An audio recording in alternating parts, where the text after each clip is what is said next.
1750, most people were still farmers, herders, and artisans, people who produced food and made things, typically with their hands. Looking back, we call their system of production and distribution pre-industrial. This term recognizes a transformation that was about to come, the Industrial Revolution, a dramatic change in how food and goods were made and distributed. For most people, food production in 1750 still looked a great deal like it had for thousands of years. An individual or a family working in a field sowed grain or planted tubers or maybe a few vegetables, weeded them, protected them from bugs, birds, and beasts, and directed water to them. They were then harvested and processed by pounding, grinding, and cooking. Other people took care of livestock, hunted or fished. Sometimes these food producers worked their own land or land that belonged to their families. Equally often, they worked land that belonged to others, like a landowner or a noble. A much smaller group of people were artisans. They had some expertise and some tools that allowed them to turn animal skins into clothing, mineral into iron, or trees into lumber. A much, much smaller group were wealthier.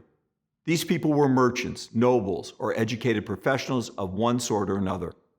Some people could move between these groups or live entirely outside of them, but that wasn't very common.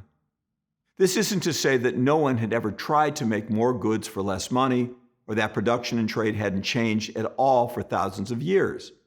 For example, the plantation systems of European colonies, Song Dynasty porcelain in China, Roman silver mines in Iberia.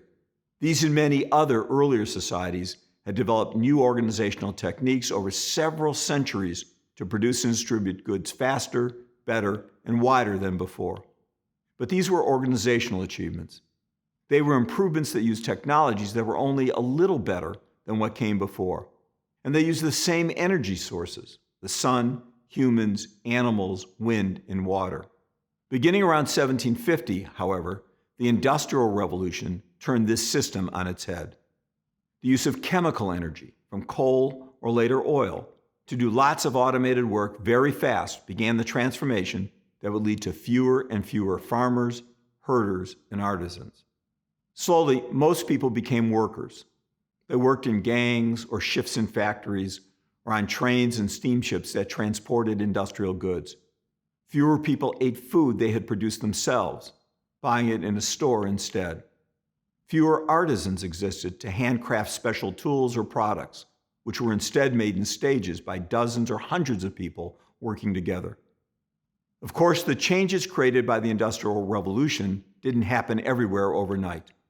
They began in a few places, affecting select groups of people. But soon change began to spread and spread. You see, industrialized societies had a big advantage over non-industrialized societies. They could be spectacularly productive. This meant that fewer people could produce more things in less time. An automated factory, driven by chemical energy, could produce more than could individual people working with hand tools, and it could do so more cheaply. This increased profit for its owners, and it provided more products for consumers to buy. All this was attractive to people who made economic decisions or even just wanted to become wealthy. And many of these people had the ability to change laws to suit them, to create political and legal systems that favored industrialization.